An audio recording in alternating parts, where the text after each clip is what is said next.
A very good afternoon to all. On the behalf of Academy of Roga Nidhan, I, Dr. Ganesh, welcomes all the dignitaries. And today's our guest speaker, energetic, young, and dynamic Dr. Shalini Rai.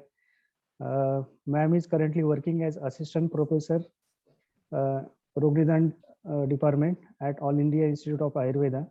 And she is also in charge in clinical pathology laboratory, radiology section, and she has also worked in COVID testing laboratory also. Ma'am has collective experience of 14 years of teaching experience. In this, under in the guidance of ma'am, 7 PG scholars have completed their post graduation, and now currently 11 students are pursuing post graduation degree currently in the ma'am's guidance.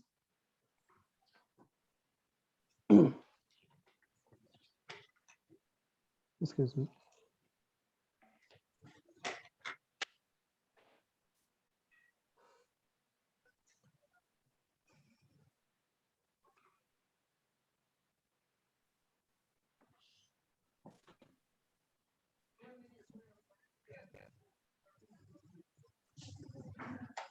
Currently, ma'am has published 16 national and international articles. Ma'am has one book under the Chaukamba Sanskrit Prakashan, that is the book is Anemia in Ayurveda, Pandurog review. Then ma'am has 8 chapters in various books with ISBN number, and currently 8 chapters is in proceedings with ISBN numbers. Ma'am has also international edition book online wiki format. Ma'am has contributed in 5 chapters in this, and overall ma'am has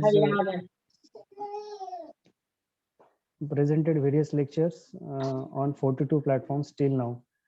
And the very best part of this is that ma'am has got some recognitions from various organizations, such as Best Teacher Award in 2020, Ayurved Bhushan Award in 2019, Best Papered Award in 2017, Himalayas Ayurvisharad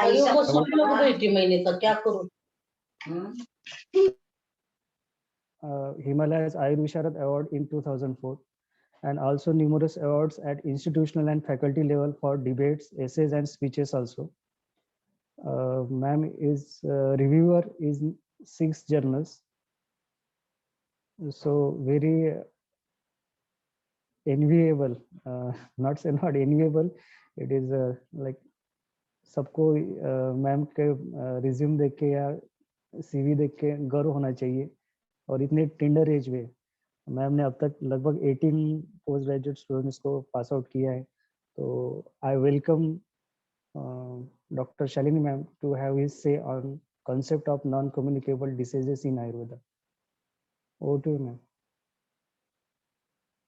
Hello. Thank you, Dr. Ganesh. At the outset, I would like to thank all the dignitaries and the members of Roga Nidhan Academy for providing me with this opportunity to interact with you all and share my views. At the outset, I would like to do the Dhanvantari Stavan first. Namami Dhanvantarimadhidevam Surasure Vandit Pad Padmam Loke Jararuk Bhayamrityunasham Dataramisham Vividhoshadinam Dhanvantarim Ramanatham Sarvarog Nivarakam Ayurvedo Pravaktaram Vande Piyushadayakam Sarve Janah Sukhino Bhavantu Sarve Santu Niramaya Sarve Bhadrani Pashyantu Ma Kashchit Dukha Bhag Bhave. Remembering all my Gurujan, because it is only because of their blessings that I am finding myself a little bit capable to speak on the topic. So remembering them, I would like to proceed with my topic, which is concept of non-communicable diseases in Ayurveda. This platform consists of all the learned members. So maybe I'm not able to share something new, but yes, I would take this opportunity to share whatever little views I have with you all.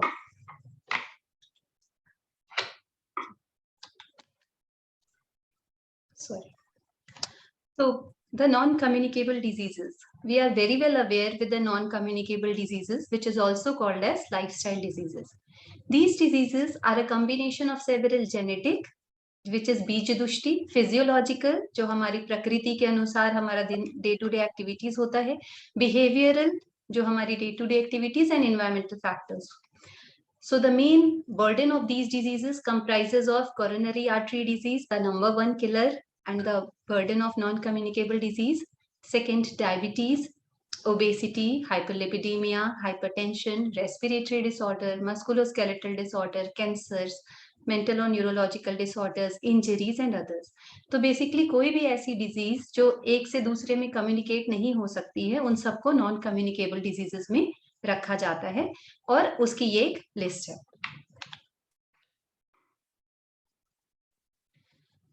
If we look at the global trend in the non-communicable diseases, the data which I am presenting here is from WHO website dated 13th April 2021. So the NCDs are responsible for 41 million people, which is 71% of all the deaths worldwide. More than 15 million people die from NCD between 30 to 69 years. जो productive age group है उसमें सबसे ज्यादा non communicable diseases affect करते हैं और 85% of these premature deaths जो हैं वो underdeveloped countries में हैं. So countries like India are a sufferer of the non communicable diseases. इस बर्डन में सबसे ज्यादा बर्डन कार्डियोवैस्कुलर डिजीजेस का है, जिसमें एनसीडीज ज्यादा हैं, जिसमें 17.9 मिलियन पीपल एनुअली उनकी डेथ होती है, फॉलोड बाय कैंसर्स जो कि 9.3 million, respiratory diseases 4.1 million and diabetes 1.5 million. ये जो 4 ग्रुप हैं ये 80% of all pre mature non communicable deaths को कंप्राइज करते हैं. सो इट इज टाइम कि we take up the call and arise and awake on these non-communicable diseases and explore our science for whatever is available on here. So if we go on to the Ayurvedic approach of the non-communicable diseases, we find that health comprises of ahar, which is diet, lok purush samya, which is environment, thought process, which is achar, and lifestyle, which is vihar. And health is the process of homeostasis between all these 4 components, that is ahar, achar, vihar, and lok purush samya. And any disbalance in these 4 processes which are responsible for the health of the individual will lead to diseases. So while considering from Ayurvedic approach to the non-communicable diseases, we have to think on all these 4 aspects. So first, we will see what are the predisposing factors of non-communicable diseases. So predisposing factors means Acharya Charak in Sutra Adhyaya 28 have mentioned that Sharirani cha ati sthulani ati krishani अनिविष्ट मांस शोणित अस्थिनी दुर्बलानि असात्म्य आहार उपचितानि अल्पाहाराणि अल्पसत्वानि च भवन्ति व्याधि असहानि विपरीतानि पुनर्व्याधि सहानि. So whoever are vyadhi sahya, these people are less prone to develop diseases, and those people who are vyadhi asahya, they are more prone to develop diseases. So this concept of predisposing factors applies both to communicable as well as non-communicable diseases. Because जो अति स्थूल हैं, अति कृश हैं, जिनमें मांस शोणित अच्छे से निविष्ट नहीं हुआ है, दुर्बल हैं, असात्म्य आहार का सेवन करते हैं, अल्प उपचित हैं, अल्प सत्व वाले हैं, ये सारे लोग communicable as well as non communicable दोनों प्रकार के डिजीजेस के लिए प्रीडिस्पोज्ड होंगे. फिर और कौन से प्रीडिस्पोज्ड इंडिविजुअल हैं? आचार्य फिर बताते हैं सूत्र 28 के 38वें श्लोक में कि जो भी मनुष्य लौकिक इस शरीर में या इस देह में फंसा हुआ है, जो मोह और रज से आश्रित होता है, और इस मोह और रज से आश्रित होने के कारण उसका व्यवहार होता है, अर्थात वो हित अहित उचित अनुचित का विभेद नहीं कर पाता. तन मूला बहवो यान्ति रोगा शरीर मानसा, उनको भी शरीर और मन के बहुत सारे रोग हो जाएंगे. So those who are predisposed to Raj and Tam dominance, they are also predisposed to development of various physical and mental diseases. So these are the individuals who are predisposed to development of diseases. Now firstly we will talk about diet. अहम अन्नम, अथर्ववेद का श्लोक है जो कहता है कि हम वही हैं जो हम खाते हैं. गीता में भी इसके बारे में बहुत बात की गई है कि अन्न वैसा मन, ऐसा कंसेप्ट है कि we are what we eat. तो not only in Ayurveda, the modern science is also now accepting this fact कि जैसा हम खाएंगे वैसा ही हमारे शरीर का निर्माण होगा. अगर हमारा ब्रेकफास्ट हैवी है, लंच मध्यम है और डिनर है, अगर मॉडर्न कंसेप्ट की बात करें तो हमारा शरीर एक वेल डिफाइंड शरीर होगा. अगर हमारा डिनर हैवी होता है तो जो है मध्य भाग वो स्थूल हो जाएगा, जंक खाने पर जंक जैसा शरीर हो जाएगा.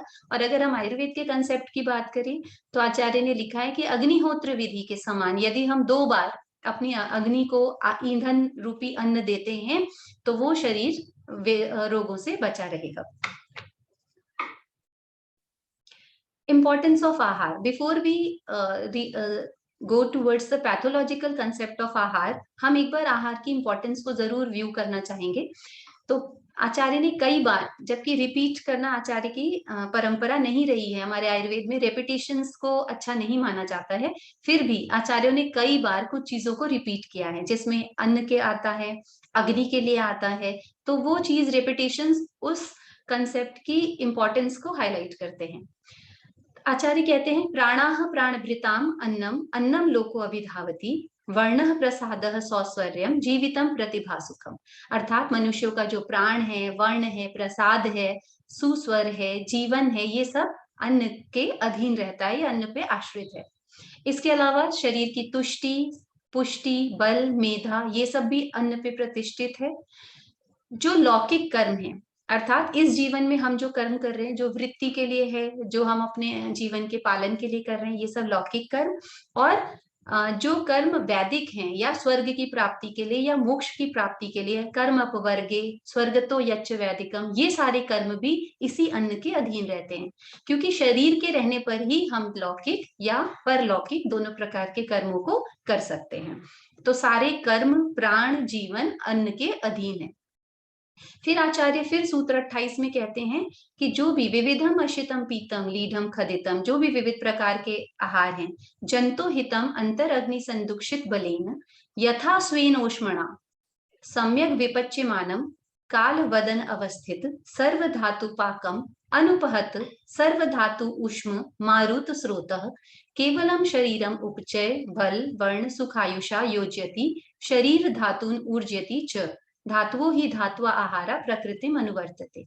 अर्थात कि जो भी विविध प्रकार का आहार हम ले रहे हैं वो हमारी जठराग्नि जो संदुक्षित है उसके द्वारा बल प्राप्त करके पचित होती है. फिर यथा स्वेन उष्मणा, ये ऊष्मा कौन सी है? पंच भौतिक, पंच महाभूतों की ऊष्मा है, उससे सम्यक विपचित होती है. और काल वदन अवस्थित, अर्थात जैसे काल हमारा समय है निरंतर चलते रहता है, वैसे ही ये भोजन की जो पाचन की प्रक्रिया है और उसका सर्कुलेशन हमारे शरीर में निरंतर चलते रहता है. और सारे धातुओं का के द्वारा ये पाक को प्राप्त होता है. कैसे? सर्व धातु ऊष्मा, सारे धातुओं की ऊष्मा से प्राप्त होगा, पाचित होगा. और वायु और स्रोतस के प्राकृत रहने पर सारे शरीर को उपचय बल वर्ण सुख आयु से युजित करेगा. और इसको क्यों जानना जरूरी है? क्योंकि इन कंपोनेंट्स में चाहे अंतर अग्नि की बात करें या यथा स्वेन ऊष्मणा विच इज रेफरिंग टू पंच महाभूत अग्नि, या सर्व धातु ऊष्मा जो धातु अग्नि को रेफर कर रहा है, या वायु की विकृति होने पर या स्रोतसों की विकृति होने पर ये जो शरीर में उपचय बल वर्ण सुख आयु है इनकी योजना नहीं होगी, अर्थात विकृति की उत्पत्ति होगी. Now we come towards the etiological factors for non-communicable diseases. तो etiological factor for non-communicable diseases हम वहां पर मिलता है जहां पर चिकित्सा अध्याय 1 का द्वितीय पाद में प्राणकामी अध्याय में आचार्य बताते हैं कि सारे शरीर के दोष होते हैं ग्राम्य आहार से.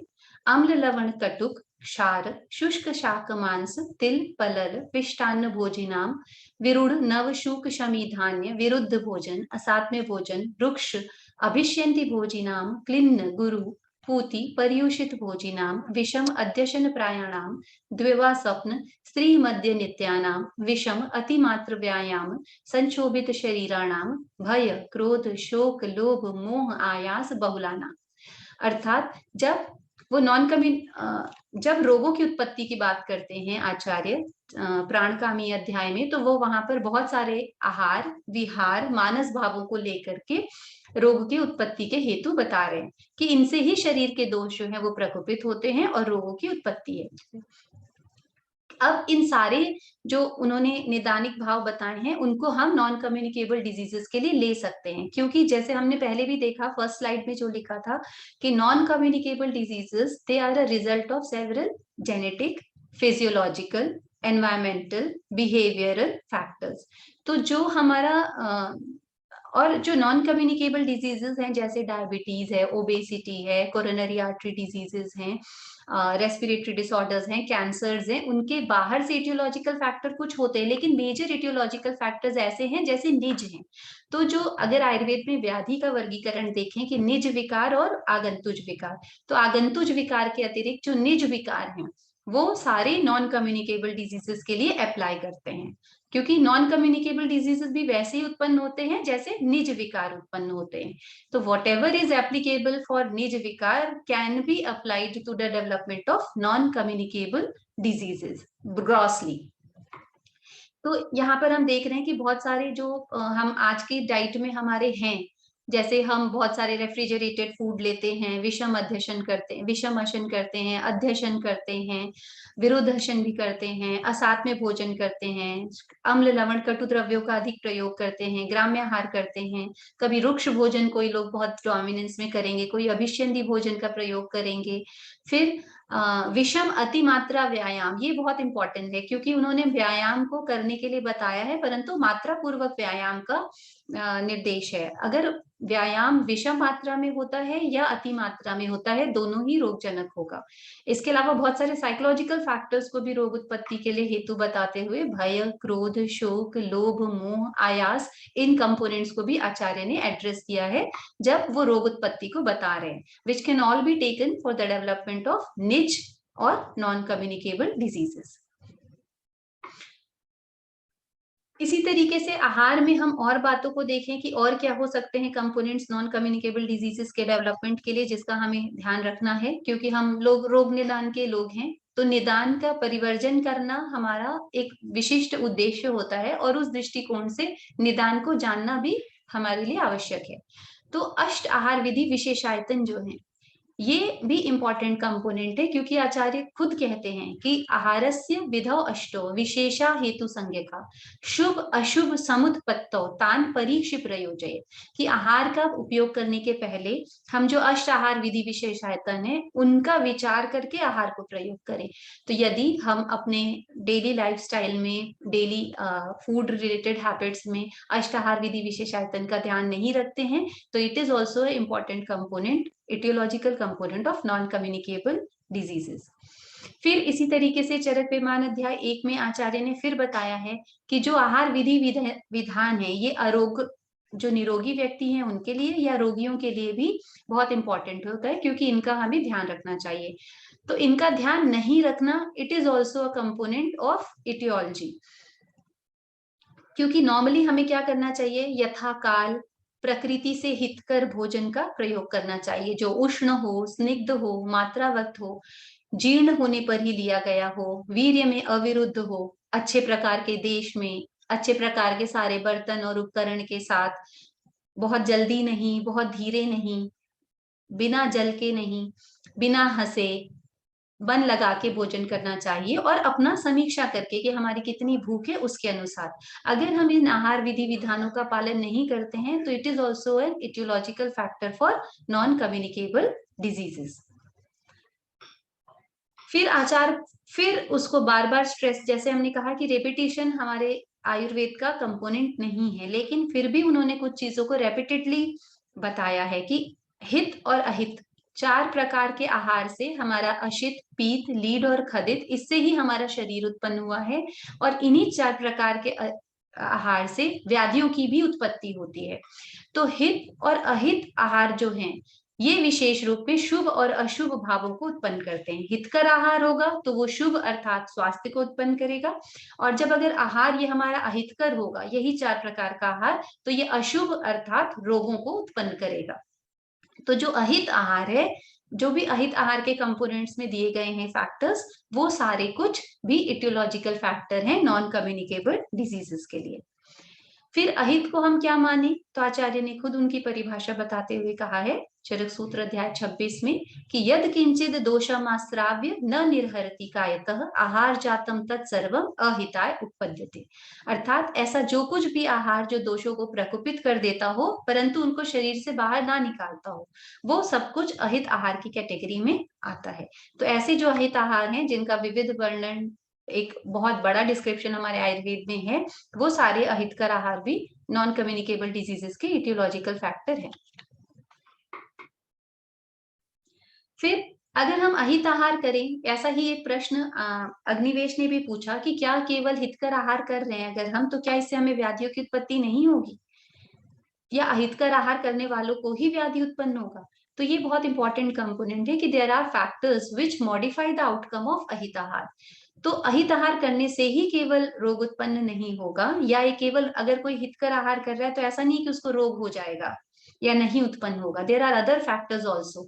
तो आचार्य खुद कहते हैं कि कौन से फैक्टर्स हैं जो अहित आहार के आउटकम को मॉडिफाई कर देते हैं, तो उसमें अहित आहार उपयोगी नाम पुनः कारण तो न सद्यो दोष भवान भवति अपचार, न ही सर्वाणी अपथ्यानि तुलदोषाणी, न च सर्वे दोषास्य तुलबला।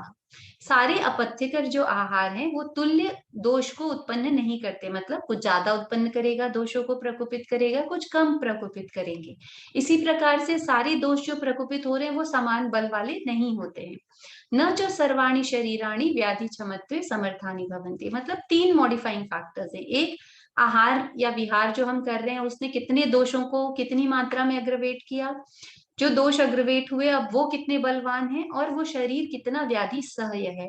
इन सबके इंटरप्ले के बीच में रोग की उत्पत्ति का कंपोनेंट डिसाइड होगा कि अहित आहार भी किया तो रोग उत्पन्न होगा या नहीं उत्पन्न होगा, या अल्प मात्रा में होगा।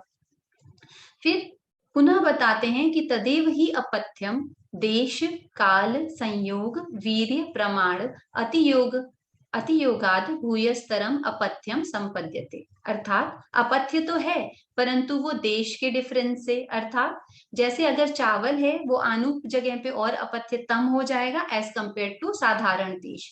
काल अर्थात जैसे कहा ही गया है काल का प्रभाव की वैद्या नाम शारदी माता वसंते च, वैद्या नाम शारदी माता पिता च कुसुमाकर, अर्थात शरद और वसंत ऋतु इनमें व्याधियां ज्यादा उत्पन्न होती हैं, तो ये अपथ्य के लिए काल के प्रभाव को दिखाता है। फिर संयोग, कुछ चीजें संयोग से ज्यादा रोगों को उत्पन्न कर सकती हैं या अपथ्यतम बता सकती हैं, जैसे दूध और मछली का संयोग ये अपथ्यतम है। कुछ ऐसे संयोग भी हैं जो अपथ्यतर हैं। फिर वीर्य, उष्ण वीर्य वाले अपथ्यतम होंगे एज कंपेयर टू शीत वीर्य, या सेम ही वीर्य है अगर हम उसको उष्ण कर देते हैं तो वो अपथ्यतम हो जाता है, और शीत की कंडीशन में वो अपथ्यतर रहेगा। प्रमाण का तात्पर्य हम कितनी मात्रा में अपथ्य का सेवन कर रहे हैं। अगर अपथ्य का सेवन अधिक मात्रा में किया गया है तो अपथ्यतम के प्रभाव को उत्पन्न करेगा एज कंपेयर टू अगर वो अपथ्य की मात्रा कम है। तो ये सारे जो कंपोनेंट्स हैं देश काल संयोग वीर्य प्रमाण, इनके योग या अयोग होने से अपथ्य का जो मैनिफेस्टेशन है वो मॉडिफाई हो सकता है। फिर इंपॉर्टेंट कंपोनेंट जो अगेन नॉन कम्युनिकेबल डिजीजेस के लिए एप्लीकेबल है वो है विरुद्धाहार। इन सबको हम बहुत अच्छे तरीके से हम सभी लोग जानते हैं और अपनी प्रैक्टिस में भी ध्यान रखते हैं कि विरुद्धाहार विविध नॉन कम्युनिकेबल डिजीजेस के लिए उत्पत्ति का कारण है, जिसमें स्पेशली स्किन डिजीजेस, डिफरेंट जो ऑटो इम्यून डिसऑर्डर्स हैं उनको हम लोग क्लिनिकल प्रैक्टिस में भी ध्यान रखते हैं। तो विरुद्धाहार क्या है? देह धातु प्रत्यनीक भूतानि द्रव्याणि देह धातु भी विरोधम आपद्यन्ते। अर्थात ऐसे आहार द्रव्य जिनके गुण शरीर की धातुओं के विपरीत होते हैं और दोषों के जैसे होते हैं, ऐसे जो द्रव्य होते हैं ये विरुद्ध आहार की कैटेगरी में आएंगे। कुछ परस्पर गुण विरुद्ध होंगे, कुछ संयोग से विरुद्ध हो जाते हैं, कुछ संस्कार से विरुद्ध हो जाते हैं, कोई देश काल मात्रा आदि से विरुद्ध हो जाते हैं, कुछ स्वभाव से ही विरुद्ध होते हैं। तो ऐसे विरुद्ध आहार जो हैं इनका भी एक बहुत इंपॉर्टेंट रोल है in the aetiological factor of non communicable diseases, जो हमें ध्यान रखना चाहिए। फिर ऐसा नहीं है कि जो भी कोई विरुद्ध, क्योंकि बहुत सारी स्टडीज हुई उनमें ये भी मिला कि ऐसा नहीं है कि जिसने भी विरुद्ध आहार लिया सबको रोग हो गए, ऐसा भी नहीं हुआ है। तो there are some factors which modify the outcome of विरुद्ध आहार। तो वो मॉडिफाइंग फैक्टर्स क्या हैं कि अगर किसी को विरुद्ध आहार साथ में हो गया है, या वो विरुद्ध आहार का सेवन अल्प मात्रा में करता है, या वो व्यक्ति दीप्ताग्नि है, या युवा अवस्था में है, या वो नित्य स्निग्ध पदार्थों का सेवन करता है, व्यायाम करता हो, बलवान हो, तो ऐसे लोगों के लिए विरुद्धम वितथम भवेत्। मतलब विरुद्ध जो आहार सेवन कर रहा है उसका कोई फल नहीं होगा, वो निष्फल हो जाएगा। तो विरुद्ध आहार करने वाले सारे व्यक्तियों को रोग हो जाएगा? नहीं। There are factors which have to be kept into account while considering the outcome of viruddhahar. Other etiological factors, NCD non communicable diseases के लिए और भी इंपॉर्टेंट फैक्टर्स हैं, जिसमें एक इंपॉर्टेंट कंपोनेंट है अग्नि। जैसे आहार का आचार्यों ने बार बार डिस्क्रिप्शन किया है, बार बार बताया है कि आहार का हमें सम्यक रखना चाहिए, मात्रा और काल का विचार करके भोजन करना चाहिए, आहार विधि विधान से करना चाहिए, आहार विधि विशेष आयतनों का सेवन करना चाहिए। उसी प्रकार से बार बार उन्होंने अग्नि पर भी बल दिया है कि अग्नि बहुत इंपॉर्टेंट कंपोनेंट है। जैसे अभी हमने पिछले स्लाइड में भी देखा कि दीप्ताग्नि वाले को विरुद्ध आहार निष्फल हो जाएगा। तो क्यों इंपॉर्टेंट है? क्योंकि यद अन्नम देह धातु ओज बलवर्ण आदि पोषकम तत्र अग्नि हेतु आहार न ही अपक्वाद रसादय। जो अन्न धातुओं का पोषण करता है, जिसपे प्राण इत्यादि अधिष्ठित रहते हैं, उसको प्रोसेस करने का काम अग्नि करती है। तो अग्नि के बिना अपक्व रसादि धातुओं का पोषण नहीं कर पाएंगे। फिर सूत्र 27 में फिर रिपीट कर रहे हैं, बलम आरोग्यम आयुष्च प्राणाश्च अग्नि प्रतिष्ठिता अन्नपान ईंधनश्च अग्नि ज्वलति वेति च अन्यथा। अर्थात अन्नपान रूपी ईंधन से जो बल आरोग्य आयु ये सब उत्पन्न होता है वो अग्नि पे ही प्रतिष्ठित रहता है, अन्यथा उसकी उत्पत्ति नहीं हो सकती है। फिर चरक चिकित्सा 15 में फिर रिपीट करके कहते हैं कि आयुर्वर्णो बलम स्वास्थ्य उत्साह उच्चयो प्रभा ओजस तेजो अग्नय प्राणश्चोक्ता दे अग्नि हेतु का शांति अग्नौ म्रियते युक्ते चिरम जीवत्य नामयः रोगी स्याद विकृते मूलम अग्निस्तस्मात् निरुच्यते। कि अगर अग्नि विकृत हो जाती है तो रोग उत्पन्न होते हैं। युक्त अर्थात प्रकृतिस्थ रहने पर चिर काल तक अनामय निरोगी जीवन को जिएगा व्यक्ति, और अगर ये अग्नि शांत हो जाती है तो उस व्यक्ति की मृत्यु हो जाएगी। तो हम ये देख रहे हैं कि अग्नि का स्वस्थ अवस्था के लिए बहुत ही इंपॉर्टेंस है, जो आचार्य ने बार बार रेपिटेडली हमें डिस्क्राइब किया है। और यही अग्नि अगर विकृत हो जाती है तो ये भी विविध निज रोगों को, जो नॉन कम्युनिकेबल डिजीजेस ही हैं, उनको उत्पन्न करेगी। फिर एक अदर इंपॉर्टेंट कंपोनेंट यहाँ पर अग्नि दुष्टि के साथ स्वयमेव हमारे दिमाग में आता है, वो है आम का। तो आम के लिए सिर्फ अग्नि की ही विकृति इंपॉर्टेंट नहीं है, उसके लिए और कंपोनेंट्स भी हैं। जो आहार का अधिक मात्रा में सेवन है वो ही है, नहीं है, और भी कंपोनेंट्स है जिनको हमें ध्यान देना चाहिए। तो वो क्या है? न च खेलु केवल अतिमात्रम एव आहार राशिम आम प्रदोष करम इच्छन्ति। सिर्फ अति मात्रा में सेवन से ही आम उत्पन्न नहीं होगा, बल्कि गुरु रुक्ष, इंपॉर्टेंट ये है कि कोई बहुत रूखा भोजन कर रहा है तो भी उसको आम उत्पन्न हो सकता है।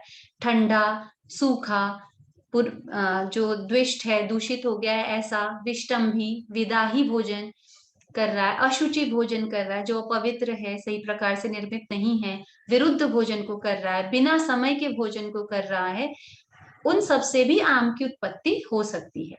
इसी प्रकार से बहुत सारे मानस भाव हैं, जैसे काम, क्रोध, लोभ, मोह, ईर्ष्या, ह्री, शोक, मान, उद्वेग, भय, इनसे यदि हमारा मन उत्तप्त होता है या ग्रस्त होता है तो भी जो भी हम अन्नपान का उपयोग करते हैं वो सम्यक रूप से पचित नहीं होगा और आम की उत्पत्ति हो जाएगी।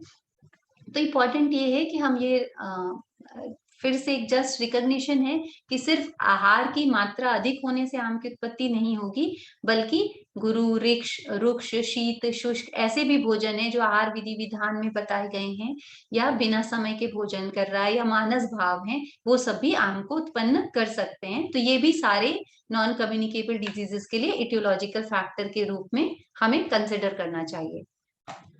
फिर एक और इम्पॉर्टेंट कंसेप्ट है जो आचार्य ने गृहिणी चिकित्सा अध्याय में बताया है, अन्न विष का। तो ये कंपोनेंट भी एनसीडीज के लिए या निज रोगों के लिए इंपॉर्टेंट है, क्योंकि जैसे हमने एनसीडीज का पहले देखा कि एनसीडीज में बहुत सारे डिजीजेस जो आ रही हैं वो निज विकार हैं, चाहे वो प्रमेह है या अर्बुद है, ये सब निज विकार में ही आते हैं आयुर्वेद के दृष्टिकोण से। तो इन विकारों की उत्पत्ति के लिए, या स्किन डिसीजेस हैं या रेस्पिरेटरी प्रॉब्लम्स हैं, तो इनके लिए अन्न विष का भी बहुत ही इंपॉर्टेंट रोल है। तो अन्न विष की उत्पत्ति में ये बहुत इंपॉर्टेंट बात ध्यान देनी है कि ये अभोजन से भी उत्पन्न हो रहा है, ना केवल अति भोजन से, क्योंकि ज्यादातर समय हम अति भोजन या अजीर्ण में भोजन या विषम अशन अध्यशन इनको हेतु के रूप में स्टैब्लिश करते हैं, परंतु आम के कंसेप्ट में भी हमने देखा और यहाँ भी देख रहे हैं कि अभोजन या अल्प मात्रा में भोजन या रुक्ष भोजन का सेवन करना ये भी बहुत बड़ा हेतु है, जो अभी हमें बहुत लोगों में दिखाई देता है। इसी तरीके से असात्म्य, गुरु, शीत, अति रुक्ष, संदुष्ट भोजन का सेवन करने से, देश काल ऋतु के वैषम्य से, वेगों के विधारण से अग्नि दूषित हो जाती है, और ऐसी दुष्ट अग्नि लघु अन्न को भी पचा नहीं पाती, और जब लघु अन्न भी नहीं पचता है, वो वहां पर सड़ता रहता है, तो वो शुभ तत्व को प्राप्त कर लेता है और वो विष के समान रूप वाला हो जाता है। अब विष के रूप वाले में क्या कैरेक्टरिस्टिक्स होंगे, जैसे विष कैसा होता है, सूक्ष्म, व्यवायी, विकासी, तीक्ष्ण होता है, सर प्रसरणशील होता है, आशुकारी होता है, ऐसे ही प्रॉपर्टीज इस अपच्यमान और शुभ तत्व प्राप्त अन्न विष में उत्पन्न हो जाते हैं। तो वो सूक्ष्म और प्रसरणशील होने से शरीर के सूक्ष्मतम स्रोतों में प्रवेश कर सकता है। अब इसके लक्षण क्या बताए हैं, तो इसके लक्षण के रूप में अजीर्ण, विष्टंभ, सदन, और ये अन्नविष अब जहां जहां शरीर में जाएगा, जिन जिन दोषों से संयुक्त होगा, उस दोष से संयुक्त होकर विविध प्रकार के रोगों को उत्पन्न कर सकता है। तो आचार्यों ने इसके एग्जाम्पल दिया है, संसृज्यमानम पित्तेन दाहम तृष्णा मुखामयान जनयंती अम्ल पित्तम च पित्तजांश्च परांगतान। अर्थात पित्त से संयुक्त होने पर दाह, तृष्णा, मुख पाक ऐसे रोगों को उत्पन्न करेगा, अम्ल पित्त और पित्तज जो अन्य प्रकार के रोग हों वो भी उत्पन्न करेगा। कफ से संयुक्त होगा तो यक्ष्मा, पीनस, प्रमेह आदि कफज रोगों को उत्पन्न करेगा। वात से संश्लिष्ट होने पर ये अन्नविष वातज बहुत सारे रोगों को उत्पन्न करेगा। मूत्र से संयुक्त होने पर मूत्र रोग, कुक्षी रोग, शकृत रोग ये सब उत्पन्न करेगा। रस आदि से संश्लिष्ट होने पर जो रस आदि धातु प्रदोषज विकार बताए गए हैं स्रोतस में, वो सारे रोग उत्पन्न हो सकते हैं। तो अर्थात हम ये देख रहे हैं कि ये अन्नविष भी एक बहुत इंपॉर्टेंट कंपोनेंट है, जो कि एनसीडीज के कंटेक्स्ट में हमें ध्यान रखना चाहिए, और जब हम निदानों के रूप में ध्यान देंगे तो हम निदान के अनुसार चिकित्सा करने में प्रवृत्त होंगे। देन वी कम टू विहार। तो जब हम अभी कंटेक्स्ट में पहले बात कर रहे थे कि अगर हम क्या हिताहार का उपयोग करें, जैसा निवेश ने पूछा था कि क्या हिताहार उपयोग करने से रोग नहीं होंगे, तो हमने ऐसा देखा है कि हिताहार जो उपयोग कर रहे हैं परंतु फिर भी उनको रोग हो गए। तो आचार्य पुनर्वसु आत्रेय उसका उत्तर देते हुए कहते हैं कि नहीं, ऐसा नहीं है कि सिर्फ हिताहार का प्रयोग करने से आप रोगों से बच जाएंगे, क्योंकि बहुत सारे अदर कंपोनेंट्स भी हैं जो डिजीज के उत्पन्न होने के आउटकम को अफेक्ट करते हैं। तो वो क्या है, काल विपर्ययः, प्रज्ञापराधः, शब्द स्पर्श रूप रस गंधश्च असात्म्या इति। ताश्च रोग, ये इंपॉर्टेंट, ये जो रोगों के त्रिविध निदान है, इसको आचार्य ने पहले ही बता दिया है। असात्म्य इंद्रियात संयोग, प्रज्ञापराध और परिणाम, इसको पुनः फिर वो रिपीट कर रहे सूत्र 28 में, कि सिर्फ हिताहार का प्रयोग करना ही एक रोगों से बचने की गारंटी नहीं है। आपको इन कंपोनेंट्स को भी ध्यान देना होगा कि आप असात्म इंद्रियात संयोग का सेवन ना करते हो, प्रज्ञापराध में बचते हो, और परिणाम का भी ध्यान रखें, अर्थात काल का जो भी कुछ काल के अनुसार होना चाहिए उसका ध्यान रखें। इन सारे कंपोनेंट्स का टोटल इफेक्ट के कारण ही डिजीज का डेवलपमेंट होता है। कोई एक कंपोनेंट हमें डिजीज से बचा नहीं सकता है। फिर चरक सूत्र 28 के 39 या 40 नंबर श्लोक में आचार्य फिर से वेगावरोध को हाईलाइट करते हैं कि प्रज्ञापराधात अहितान अर्थान पंच निषेवते संधार्यति वेगांश्च सेवते साहसानि च। तो वेगावरोध करना या साहस का सेवन करना, इनसे ही सुख या दुख की उत्पत्ति हो सकती है। अगर वेगावरोध करेगा या साहस का सेवन करेगा तो रोगों की उत्पत्ति होगी। So these are also components of non communicable diseases. वेग विधारण की हम बात कर चुके हैं। फिर सूत्र अध्याय 7 में भी उसको कहा कि न वेगान धारिये धीमान जातान मूत्र पुरीशयो एतान धार्यतो जातान वेगान रोगा भवन्ति। अर्थात वेगों का विरोध करने से विविध रोग उत्पन्न हो जाएंगे। So these are also important component of the non communicable diseases. फिर विषम स्वस्थ वृत्त, जो स्वस्थ वृत्त है वो चर्या पूरी बताई गई है, which comprises of all the activities which we are doing for maintaining our health. तो इसमें ब्रह्मचर्य जो हेल्थ के 3 कंपोनेंट्स है, आहार, निद्रा और ब्रह्मचर्य। तो आहार के ऊपर डिस्कशन हो गया। निद्रा एक बहुत इंपॉर्टेंट कंपोनेंट है विच इज इसलिए इसको विष्णु की माया भूत धात्री कहा है, जो कि हमारे रोगों को रोकने में और हमारे शरीर को हील करने में बहुत इंपॉर्टेंट रोल प्ले करती है। तो निद्रा का अगर विशेषण होता है या निद्रा की विकृति होती है तो भी जो डिफरेंट नॉन कम्युनिकेबल डिजीजेस हैं वो उत्पन्न होंगी, और ये अब हमारा साइंटिफिकली भी प्रूवन है। इसी तरीके से ब्रह्मचर्य जो है उसको हम सिर्फ सेलिबेसी से लें, ये उपयुक्त तो है, परंतु इसका एक वाइडर एस्पेक्ट भी है कि हम ब्रह्मचर्य को जो भी हम अहम ब्रह्मास्मि के रूप में अगर हम लेते हैं अपने आप को कि हम ही अगर ब्रह्म है, तो हमारी जो चर्या होनी चाहिए वो ब्रह्मचर्य है। अर्थात जो भी कुछ उचित विहार हमको या आहार हमको सेवन करना चाहिए वो कुछ भी ब्रह्मचर्य की वाइडर मीनिंग में एक्सेप्ट किया जा सकता है अपार्ट फ्रॉम सेलिबेसी, क्योंकि अहम ब्रह्मास्मि का भी एस्पेक्ट है हर व्यक्ति के लिए एप्लीकेबल। तो ब्रह्मचर्य के अनुसार जो भी दिनचर्या, रात्रिचर्या, ऋतुचर्या इत्यादि बताई गई है, फिर सद्वृत्त, सस्वृत्त के कंपोनेंट्स बताए गए हैं, उनका हमें सेवन करना चाहिए। अगर हम विषम स्वस्थवृत्त होते हैं तो ये भी नॉन कम्युनिकेबल डिजीजेस के लिए एक बहुत इंपॉर्टेंट कंपोनेंट होता है, जैसा कि आचार्य ने चरक सूत्र अध्याय 7 के 45वें नंबर श्लोक पर बताया है। फिर और क्या कंपोनेंट्स हैं जो इन नॉन कम्युनिकेबल डिजीजेस के लिए एप्लीकेबल हो सकते हैं? तो स्रोतोदुष्टि, क्योंकि आचार्य खुद कहते हैं तद एतत् स्रोतसाम प्रकृति भूतत्वात् न विकारे उपसृज्यते शरीरम, कि अगर दोष कुपित भी हो गए परंतु स्रोतस हमारे प्राकृतिक हैं तो कहीं पर भी विकार उत्पन्न नहीं होगा शरीर में। क्यों? क्योंकि उनको कहीं ख वैगुण्य नहीं मिलेगा, तो वो कहीं पर स्थान संशय नहीं कर पाएंगे, दोष दूषित समूर्छना नहीं होगी और आगे रोगों की उत्पत्ति नहीं हो पाएगी। तो स्रोतस का प्रकृति भूत में रहना ये बहुत इंपॉर्टेंट कंपोनेंट है स्वास्थ्य के लिए, और स्रोतसों का विकृत होना ये कंपोनेंट रोगों की उत्पत्ति के लिए हेतु हो सकता है।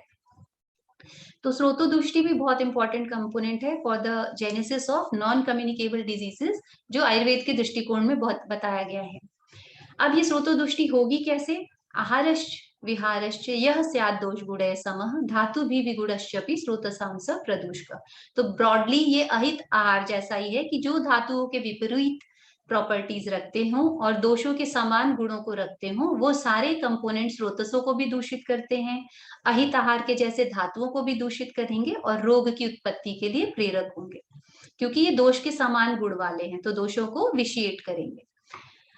फिर इनसे कैसे होगी रोग उत्पत्ति की संप्राप्ति, वो यहाँ पर विमान अध्याय 5 में बताया है कि जब अगर स्रोतस दूषित होंगे तो अपने अंदर चलने वाली धातुओं को भी दूषित करते हैं, मार्गस्थ जो धातुएं हैं, स्थानस्थ जो धातुएं हैं उनको भी प्रभावित कर सकते हैं।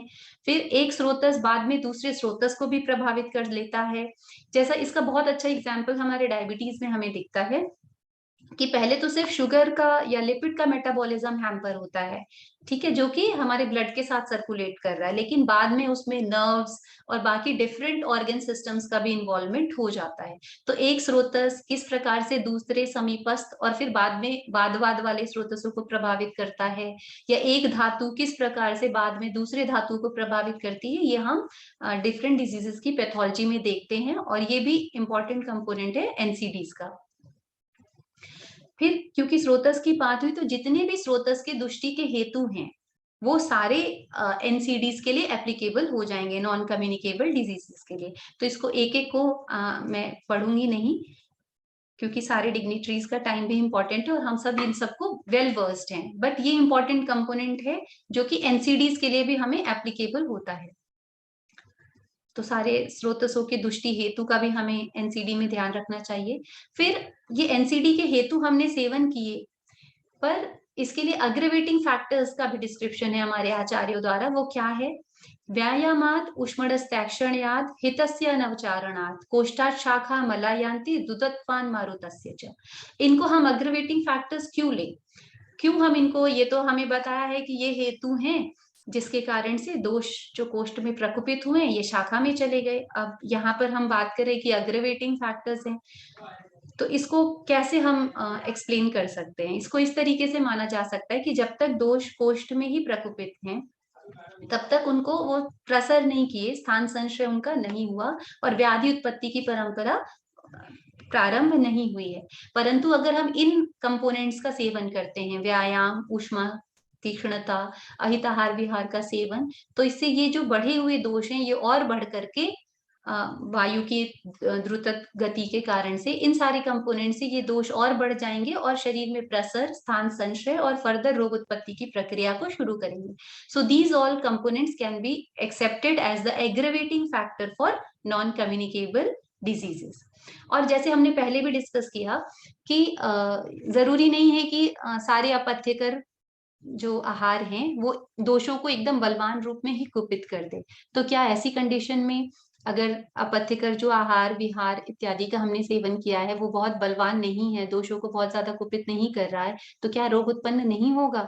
तो आचार्य फिर इसके लिए बताते हैं कि नहीं, ऐसे जो दोष कुपित हैं तो वो कहीं पर रुक करके, जहां उनके लिए फेवरेबल सर्कमस्टांसेस हैं वहां पर दूसरे हेतुओं की प्रतीक्षा करेंगे और फिर वो बाद में कालांतर में जब उनके अनुकूल समय होगा तब वो रोगों को उत्पन्न करेंगे।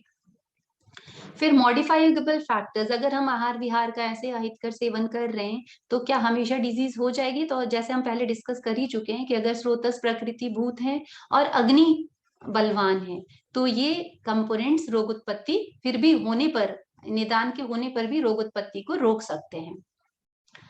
फिर नॉन कम्युनिकेबल डिजीजेस की संप्राप्ति पे हम आ जाते हैं, जो कि कई जगह बताई है, चरक सूत्र अध्याय 28 में भी बताई है और प्राणकामी चिकित्सा अध्याय में भी बताई गई है। तो उसके कंपोनेंट्स कि ये है, जो भी NCDs हैं ये दोषों के अग्रवेशन के बिना नहीं होंगी। जो हमारे आयुर्वेद में दोषों का या रोगों का ब्रॉड वर्गीकरण है, निज और आगंतुज। तो आगंतुज भी दोषों के बिना नहीं होते, परंतु उनका प्रारंभिक कारण कोई एक बाहर से होने वाला कंपोनेंट होता है, परंतु निज दोषों की विकृति से ही उत्पन्न होते हैं। तो जो भी निज वाले के लिए, ये मैं बार बार बोल रही हूँ कि हम NCD में सारे निज रोगों के कंपोनेंट्स को क्यों डिस्कस कर रहे हैं, क्योंकि जो नॉन कम्युनिकेबल डिजीजेस हैं ये सब इनसाइड से ही उत्पन्न होते हैं और निज फैक्टर्स इसमें बहुत इंपॉर्टेंट रोल प्ले करते हैं।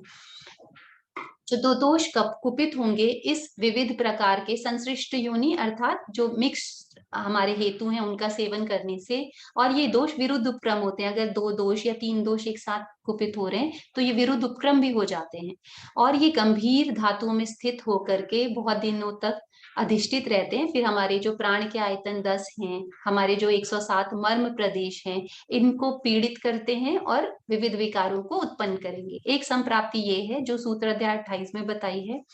फिर पुनः कह रहे हैं कि ये जो बात पित्त श्लेष्मा है ये स्थान विशेष पर जो प्रकुपित होती है तो व्याधि विशेष को उत्पन्न करती है, और ये स्थान विशेष क्या है? ये रसादी धातुओं का स्थान है या स्रोतसों का स्थान होगा। तो एक संप्राप्ति यहाँ पर बताई है। फिर जो हम जानते हैं कि हाँ नॉन कम्युनिकेबल डिजीजेस की संप्राप्ति है वो चरक विमान अध्याय 3 में बताई है कि किस प्रकार से सर्वप्रथम रोगों की उत्पत्ति हुई थी। वहां से रोग की उत्पत्ति को लेते हैं कि पहले हमारा जो साइकोलॉजिकल एट्रीब्यूट्स थे वो प्रभावित हुए, फिर वो साइकोलॉजिकल एट्रीब्यूट्स के प्रभावित होने से किस प्रकार से हमारे जो सोमैटिक कंपोनेंट्स हैं, शरीर के कंपोनेंट्स हैं, वो प्रभावित हो गए रोगों की उत्पत्ति के लिए। तो वो लेते हैं कृत युग से, फिर त्रेता युग से, और उसको एक्सप्लेन करते हैं कि जब कृत युग था या सतयुग था तो सब लोग अपना कलेक्ट करके भोजन का सेवन करते थे, लेकिन जब कृत युग बीत गया तो लोगों ने अधिक खाना खाया, उससे संपन्न लोगों के शरीर में भारीपन आ गया, भारीपन आने से उनको श्रम लगने लगा, श्रम लगने से फिर उनको आलस आ गया, आलस से उनको लगा कि अब कौन रोज रोज मेहनत करे, अब संचय कर लेते हैं, संचय से फिर दूसरों का भी लेने की प्रवृत्ति आ गई, परिग्रह, फिर उससे और लालच बढ़ने लगा, लालच से जब कोई भी लालच करके दूसरों का भी कलेक्ट करेगा तो लोगों में उसके प्रति द्रोह होगा, द्रोह से फिर झूठ बोलने की प्रवृत्ति होगी, झूठ बोलने से फिर काम, क्रोध, ऐसे जो विविध मानसिक भाव हैं रोग के कंटेक्स्ट में जो आ जाते हैं, विकार के कंटेक्स्ट में शोक, चिंता, ये सब उत्पन्न हुए और इस तरीके से मानस रोगों की उत्पत्ति हो गई। फिर क्या हुआ, धीरे धीरे और जब गुणों का ह्रास हुआ तो जो हमारे औषधियां थी, जो आहार हैं, वो भी गुणों में हीन होते गए और ऐसे आहार और औषधियों का सेवन करने से जो अग्नि और वायु है जो हमारे शरीर का पालन करती है वो सब विकृत हुई और ज्वर आदि रोगों की उत्पत्ति हो गई। तो ये जो ज्वर आदि रोग हैं जो पहले प्रथम 8 उत्पन्न हुए वो निदान में बताए हैं और बाकी फिर चिकित्सा अध्याय में बताए गए हैं। तो ये भी नॉन कम्युनिकेबल डिजीजेस की संप्राप्ति का एस्पेक्ट है। फिर और डिटेल में फिर उन्होंने प्राणकामी अध्याय में बताया कि कैसे हुए ये सब, कि मानसिक कंपोनेंट तो बता दिया कि अभिद्रोह, लोभ, इनसे काम, क्रोध इत्यादि उत्पन्न हुए। अब उससे क्या हुआ, दोष प्रकोपित हुए, फिर मांस शिथिल हुआ, संधियां विमुक्त होने लगी, रक्त में विदाह उत्पन्न हुआ, मेद की वृद्धि हुई और वो पिघलने लगा या विस्यंदित होने लगा, अस्थियों में मज्जा जो है वो अल्प होने लगी, शुक्र की प्रवृत्ति अल्प हो गई, ओज की जो उत्पत्ति है उसमें क्षय हो गया, ग्लानि, साध, शिथिलता, निद्रा, तंद्रा, आलस्य, उत्साह की कमी, श्वास, चेष्टाओं की असमर्थता, शरीर और मानस दोनों की चेष्टाओं की असमर्थता, स्मृति, बुद्धि, इन सब का नष्ट होना, ये सब कुछ रोगों की उत्पत्ति के लिए होने लगा। और इस प्रकार से रोगों की उत्पत्ति हुई अहित आहार विहार के सेवन से। और अब हम इनको देखें कि इसका अप्रोच क्या है मैनेजमेंट का। तो जो ही 4 कंपोनेंट्स थे जो हेल्थ के हैं उनका डिसबैलेंस ही डिजीज है, तो उनका होम्योस्टैसिस ही हमारे स्वास्थ्य की कुंजी है। तो हमें जो 3 त्रयोप स्तंभ है, आहार, निद्रा और ब्रह्मचर्य, उनका ध्यान रखना चाहिए, क्योंकि जैसे आचार्य खुद बताते हैं कि कौन लोग अरोगी या निरोगी रह सकते हैं, नरोहित आहार विहार सेवी, समीक्षिकारी विषयेषु असक्तः, दाता समः सत्यपर, क्षमावान आप्तुप सेवी च भवत्य अरोगा। अर्थात जो हितकर आहार विहार का सेवन करे, समीक्षा, अच्छी प्रकार से समीक्षा करके, विचार करके विषयों में आसक्त हो, देने का भाव जिसके अंदर हो, समता रखे, सत्य बोलता हो, क्षमा करता हो, आप तो लोगों का सेवन करता हो, अर्थात उनको यथोचित मान मर्यादा देता हो, तो ऐसे व्यक्ति लोग निरोग रहते हैं। तो सबसे पहला कंपोनेंट ये है कि हम आहार, निद्रा, ब्रह्मचर्य और अपने सद्वृत्त का भी ध्यान रख के प्रवृत्त हो तो एनसीडी से बच सकते हैं। फिर हितकर आहार का सेवन करना, ये अदर दूसरा कंपोनेंट है कि जो हमें एनसीडी से बचा सकता है। जैसे हमने निदान कंपोनेंट में देखा वैसे ही निदान परिवर्जन में भी होगा। फिर राग इत्यादि भाव, जैसे हमने देखा था कि कौन है predisposed individuals for the development of diseases, तो जो रज और तम से आसक्त हैं वो प्रीडिस्पोज्ड है, क्योंकि वो आसक्ति के अनुसार काम करेंगे, परीक्षा करके कार्य को नहीं करेंगे। तो जो भी कोई परीक्षा करके हितकर आहार विहार का सेवन करेगा, ऐसे लोग को व्याधियां नहीं होंगी। फिर आहार के जो विधि विधान है, जो अष्टाहार विधि विशेष आयतन है, उनका सेवन करना शुभ और अशुभ, जैसे निदान में था उसी का परिवर्जन एनसीडी से बचाने का हेतु होता है। फिर आहार को किस प्रकार से लेना है, तो त्रिविध कुक्षी अध्याय में जैसे बताया है कि कुक्षी के 3 भाग करके, एक भाग मूर्त आहार द्रव्यों के लिए, एक द्रव के लिए और एक दोषों के लिए छोड़ देना चाहिए। इस प्रकार से मात्रा पूर्वक और गुरु लघु का विचार करके आहार का सेवन करना चाहिए। ये प्रिवेंशन के लिए इंपॉर्टेंट कंपोनेंट है। फिर अग्नि का पालन करना, ये भी इंपॉर्टेंट कंपोनेंट है, क्योंकि वही जो आहार है वो चाहे अल्प से अल्प आहार लें, अगर हमारी अग्नि उसको पचित नहीं कर पाती है, तो जैसे हमने अन्न विष के कंपोनेंट्स में देखा था कि अन्न विष की उत्पत्ति हो जाएगी, जो फिर से बहुत सारे डिजीजेस को उत्पन्न कर सकता है। तो उस अग्नि का पालन करना ये भी इंपॉर्टेंट कंपोनेंट है एनसीडी के लिए, जिसके लिए 2 काल भोजन जो है या काल भोजनम आरोग्य करणाम कहा है, वो चीज भी हम ध्यान रख सकते हैं। फिर फर्दर क्या कंपोनेंट्स है, न वेगान धारणीय, मात्रा पूर्वक व्यायाम, दिनचर्या और स्वस्थ पालन, सदवृत्त का पालन, रसायन का सेवन करना, ये भी इंपॉर्टेंट कंपोनेंट्स हैं जो एनसीडीज के एस्पेक्ट में हमें आयुर्वेद के दृष्टिकोण से ध्यान रखना चाहिए। फिर निदान, अगर हम मैनेजमेंट की बात करें कि अगर एनसीडी हो ही गई है तो क्या करना है, तो निदान परिवर्जन करना यह प्रथम है, जो हम रोग निदान के लोग सारे जानते ही हैं। पादांशिक क्रम से अहित का त्याग करना, जो अहितकर आहार विहार उसने सेवन करने की आदत बना ली है उसका भी त्याग करना पादांशिक क्रम से, ये हमारा एक इंपॉर्टेंट एस्पेक्ट हो सकता है। और हितकर सेवन का शुरू करना, ये भी पादांशिक क्रम से किया जा सकता है। अग्नि का पालन करना, दीपन पाचन करना, वेगों का अवरोध के लिए रोकने से बताना उसको कि आप वेगावरोध मत करिए, दिनचर्या का सेवन करना, रात्रिचर्या का सेवन करना, या उसके व्याधि की अवस्था के अनुसार जो कुछ भी हमें उचित लग रहा है उसके लिए वो बताना। फिर जो भी स्रोतस दुष्ट हुए हैं उसके अनुसार की चिकित्सा हम करते हैं, जो शास्त्र में हमें निर्देश है। फिर ऋतु संशोधन, स्वस्थवृत्त, स्वदवृत्त, योग, रसायन प्रयोग, हितकर षड्रसात्मक, मात्रा पूर्वक, काले भोजन, आहार विधि विधाने भोजनम प्रयुंजीत, ये इंपॉर्टेंट कंपोनेंट है।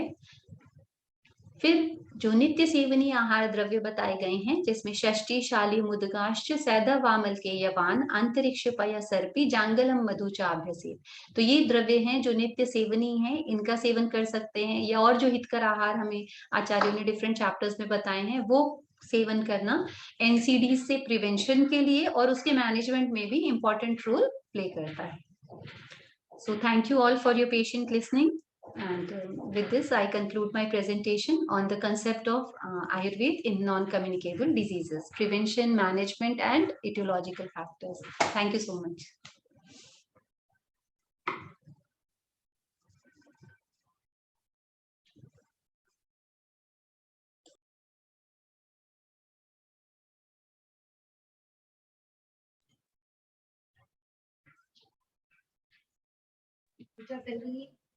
Thank you very much, ma'am. I think Ganesh Kolle sir's connection was lost.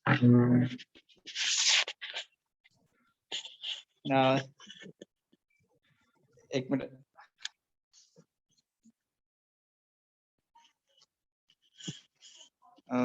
Thank you very much, ma'am. आपने जो लेक्चर आज दिया है नॉन कम्युनिकेबल डिसीजेस पे, बहुत अच्छा लेक्चर था। गणेश सर आ गए हैं। गणेश सर नहीं, कंटिन्यू सर, कंटिन्यू। नहीं कंटिन्यू करिए आप, एक्चुअली आपका कनेक्शन लॉस्ट लग रहा था। नहीं, लॉस नहीं था, एक बाद में बताता हूँ।